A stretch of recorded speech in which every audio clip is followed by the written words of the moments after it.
Hello everyone! Kamusta na kayong lahat? Andito na naman ako para mangulit sa mga tao. Anyway, sana nasa mabuti kayong kalagayan. Anyway, today is Tuesday, 12, what time is it? 12:47 ng tanghali at kakatapos lang kumain, tapos na mag-edit. Ayan, ayan yung ginagawa ko.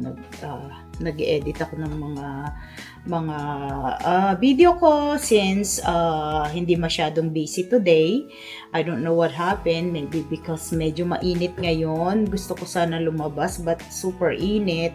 I think aakyat kami hanggang 90s, over 90s. So hindi tayo pwede lumabas. It's too hot. Kaya dito na lang muna ako sa loob uli. Kulong-kulong na naman ako sa bahay.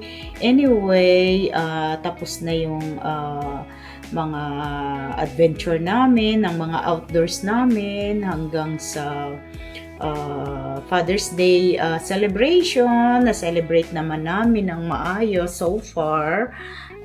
Syempre, malungkot dahil lagi mong hinahanap si bibi ko. Pero ganun talaga ang buhay. Talagang laban-laban lang talaga. Talagang ganito yata na ang buhay na katulad namin. Actually, nakakatuwa, may kwento ako sa inyo kasi nung nasa may park kami on Father's Day, Sunday, nakakatawa kasi yung anak ko, lagi niyang tinutokso yung tatay niya na tutubi. Tuwato yun tuwato. So anyway, siya din daw, si tuwato siya. Kaya ang tawag nila sa Ilocano is tuwato yung tutubi. So siya yung tutubing karayom. Anyway, meron ba namang dumapo doon sa arm ng husband ko na tutubi. Kaya na kami, yung una,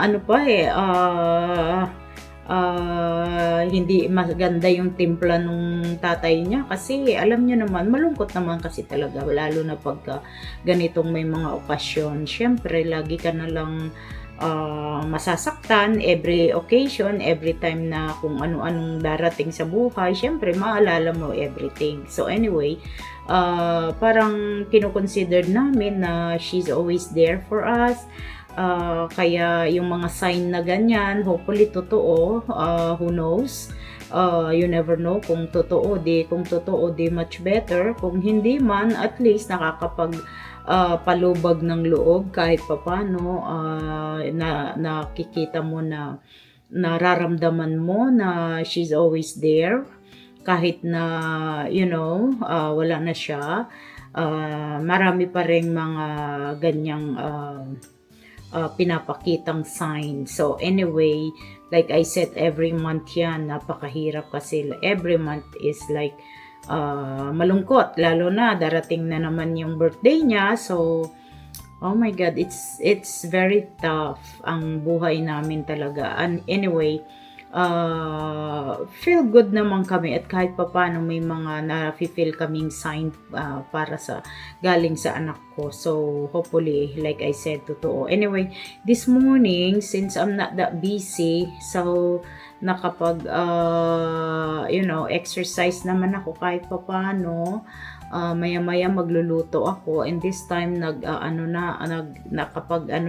nakapag-edit na yung reels ko. Actually, hindi ko masyadong nabibigyan ng attention because I'm very busy. At saka, alam nyo yung sa reels sa Facebook, entertainment naman kasi yun. Kaya kung minsan, I feel bad din kasi actually dito nyo makikita yung totoo kong feeling pag nasa social media ako, kasi I'm trying to release my pain. Kasi if I didn't do it, ang hirap, 'di ba? Kinikimkim mo dito sa puso mo lahat ng nararamdaman mo. Kaya ang hindi rin kasi hindi madali.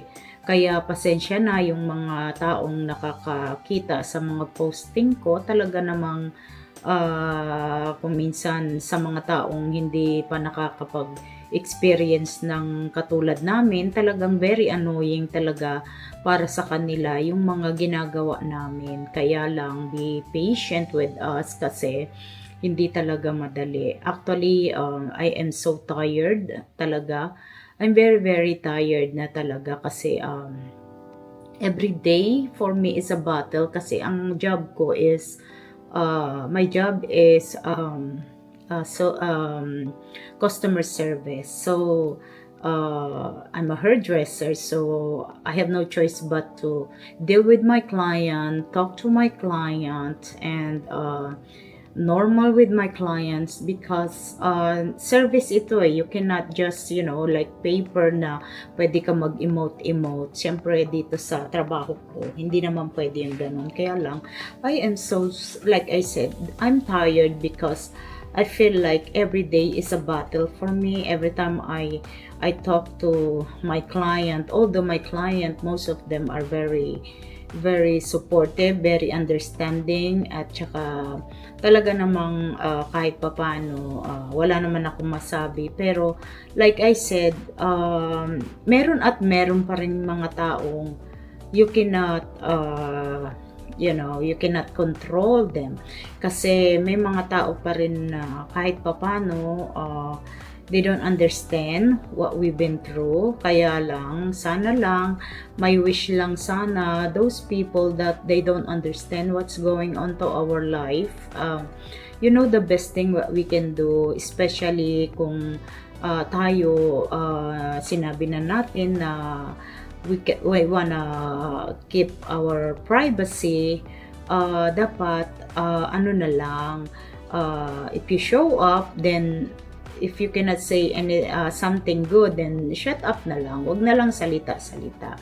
Kasi it's really hard to, deal with that. I know, I understand their situation and my situation is not easy talaga. Kaya lang, ako, I can talk about my daughter, but good memories lang. Kasi, ang hirap kasi I'm lying.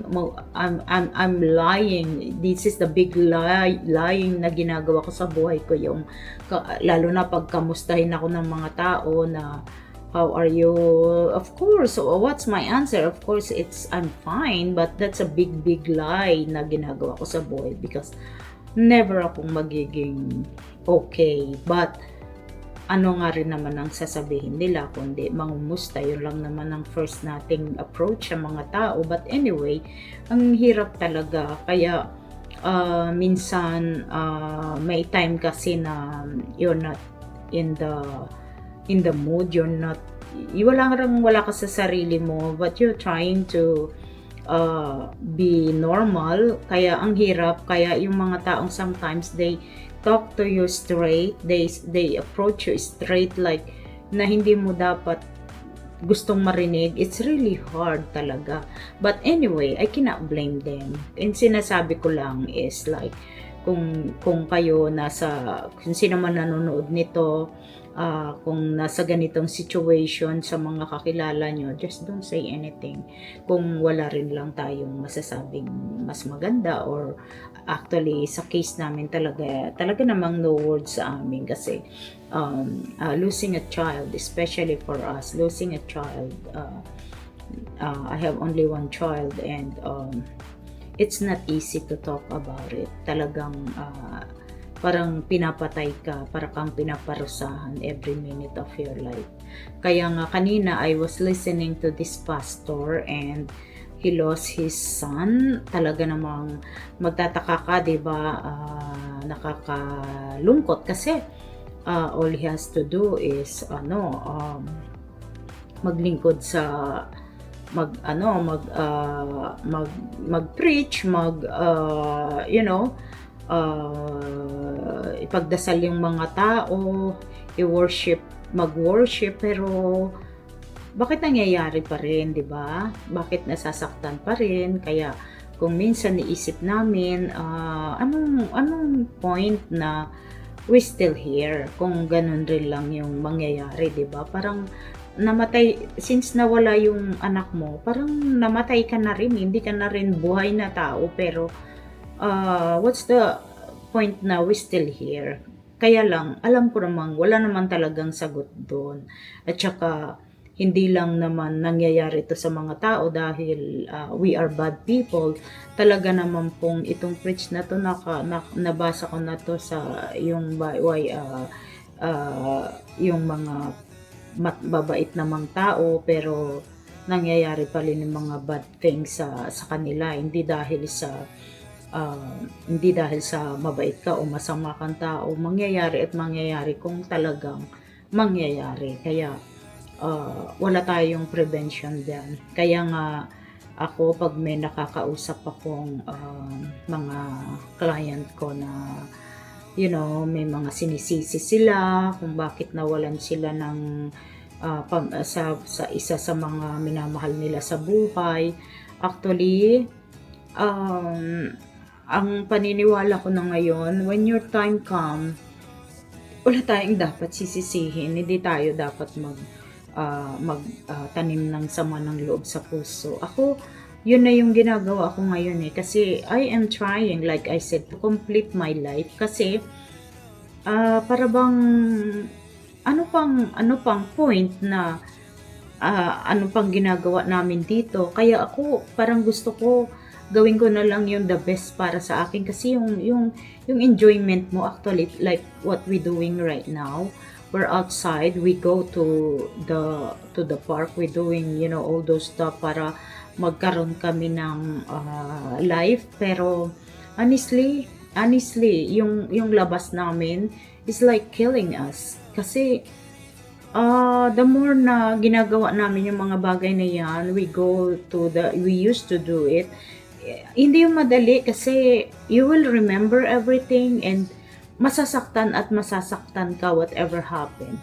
Yung enjoyment na sinasabi, parang bang enjoyment is like, hindi na yan nag-i-exist sa amin We're just lying to ourselves na we enjoying what we doing, but actually we're not enjoying, honestly. But what can we do, right? Ganun lang naman Anong gagawin nga naman namin sa buhay? Lang namang magpaka-bitter kami. And the more you keep it to yourself, the more na lumalayo ka sa tao, sa lahat, the more na nagiging bitter ka. Kaya I am trying not to do that, kasi ayoko naman maging bitter, ayoko maging miserable yung buhay ko. Although miserable na yung buhay ko, kasi wala na kaming drive sa buhay, wala na kaming inspiration, wala na kami. Sana kung pinanganak kami, tumanda kami ng ganito na hindi namin na-experience magkaanak, maybe use ka na dun pero once you experience na nagkaroon ka na ng anak, minsan sasabihin ko sa sarili ko, I'm so thankful talaga at nagkaroon ako ng experience ko yung magkaanak ako. Pero honestly, parang everything that I said is all lie. Kasi pinaramdam sa akin, ang magkaanak, I'm so proud na maging pero yung sakit, hindi ko ma-explain Kaya kung minsan, andito na ako sa point ng, ang hirap pala talagang i-deal yung mental issue, kasi hindi ko masasabing normal akong tao. I'm not. Kasi, malungkot talaga yung nangyari sa buhay namin. Kaya, ngayon ko maramdaman yung pain. Asan yung pain? Hindi ko maintindihan At saka parang ngayon ko nakikita yung mga nagsasuffer na sakit sila sa puso nila, kasi hindi nila alam kung bakit sila nadidepress. Ako, alam ko kung paano ako nadidepress. Talagang ramdam na ramdam namin yung depression, pero wala pala talagang cure. Wala talagang way to get better, honestly. But what we gonna do? We have to be strong, kasi kung hindi kami maging strong, minsan yung iba, yung mga naka-experience nito, nagagalit sila pag sinasabi kong I am trying to be strong. Ako, yung pain ko, nagiging strong ako. Kasi nga naman, wala namang magiging strong talaga dito, sa totoo lang. Hindi kami maging strong, but we have no choice but to be strong. Dahil pag hindi, anong gagawin namin sa buhay, di ba? Pipiliin namin yung enjoy. Asan yung enjoy? Yung enjoy na sinasabi is yung pag wala ka na dito sa mundo. Like, when you're gone, no more suffering, no sorrow, no pain, no nothing, like wala na. Yun yung sinasabing enjoy para sa case namin. But of course, I'm not gonna do that kasi hindi ko alam kung masama sa ano ng Diyos o hindi ko alam, but parang yun na lang yung way na makapag-rest kami. But of course, I am trying to fight for that feeling kasi hindi ko alam, but honestly, ngayon iba na yung ano ko, nawala na yung emotion ko na actually ang dami kong naririnig ngayon. Syempre marami akong balita dahil marami akong connection, marami akong kausap na tao. Alam ko kung sino yung mga nawawala every day of my life. But before, tinan mo to, pati kaibigan ko dati, affected ako sa mga ganyan eh. Tsaka napakaduwag kong tao. But now, hindi ko na yun nararamdaman. Hindi na ako naaapektuhan sa mga taong nagsasuffer ng mga sakit-sakit nila, yung mga ini-experience nila. Para bang sa akin, ako lang yung nararamdaman kong masakit. Wala na. Kaya, at saka natuto ako ngayon, parang ayoko nang mag-involve to any of their issue at saka any of their problem. Parang gusto ko na lang manahimik ako. Gusto ko tahimik na lang ako, mag-pretend ako dyan if I'm outside dealing with the people. Pero I feel like, yung kinakain ako ng sakit sa puso, ng sakit sa loob. Para bang inauupos ako sa hirap. Pero wala ka naman kaming magagawa. At saka, alam nyo, pinakamahirap pagdating sa ganitong situation. Kung couple kayo, I don't know kung paano rin kami magsusurvive ng husband ko. Right now, andito kami sa Amerika. We have no choice but to deal with our bills. We have to take care of our bills because we have bills to pay.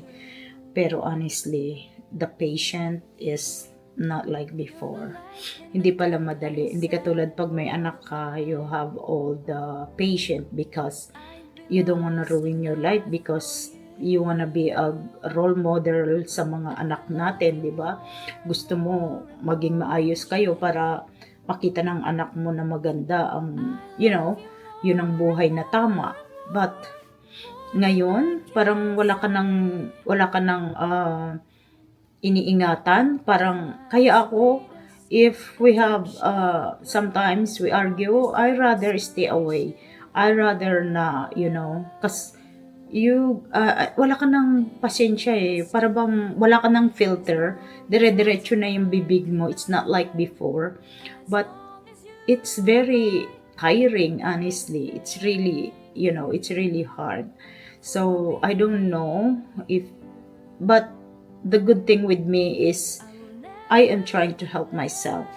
Talagang nagbebent ako sa mga group support namin kung what's the best. But honestly, lahat sila is like I said, para bang feeling ko I'm stronger than them, but I don't know. Yun lang siguro ang tingin ko. Maybe I'm weak too, na katulad nila, dahil sa pain na sobrang nararamdaman namin. So anyway, hanggang dito na lang muna kasi it's gonna be too long.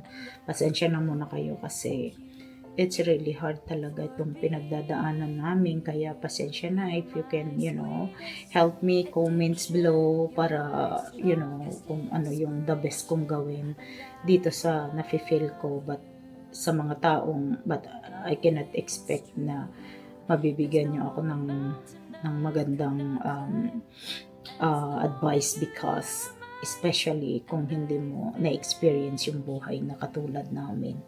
But anyway, I'm just trying to release my pain. So, thank you so much for listening, and don't worry about everything I said. This is a big help for me that I can release my, how I feel, my situation. But I am trying to, at least be a good person, and I am trying to, like I said, do whatever, you know what, and regarding in faith, honestly, pag na-change everything sa akin, isa na lang ang pinipray ko sa Diyos ngayon, but to forgive me for what I, did wrong. Forgive me na kung may nagawa man akong hindi ko alam na mali, at saka puro forgiveness lang ang hinihingi. I'm not asking for more kasi kahit anong ibigay sa akin right now, hindi ako napifeel better. Kaya sa akin na lang, just forgiveness na lang ang gusto ko para maggumaang yung puso ko. Yun na lang ang gusto ko mangyari. Yun na lang hinihingi ko sa Diyos. Hindi na ako nagdadasal ng anything not like before. I pray everything, lahat, ang dami, pero I just realize He knows what we need, kung ano yung kailangan natin, na alam niya yun, at kung hindi para sa atin, I know hindi yun ibibigay. Kaya I stop asking for anything but forgiveness. Yun lang gusto ko, because I want peace. Gusto kong, hindi ko alam kung paano ako ma-clear yung pain na nararamdaman ko. Anyway, thank you so much, and please don't worry about me kasi I'm worried about those people who's gonna listen to this video, kasi don't you have to fight for your whatever you experiencing right now, because alam ko may solusyon, alam ko may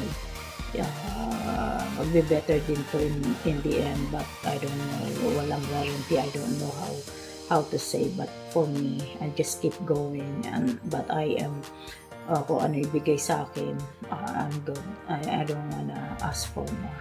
Okay? Thank you so much, and have a wonderful day to everyone. God bless us all. Thank you. Take care. Bye.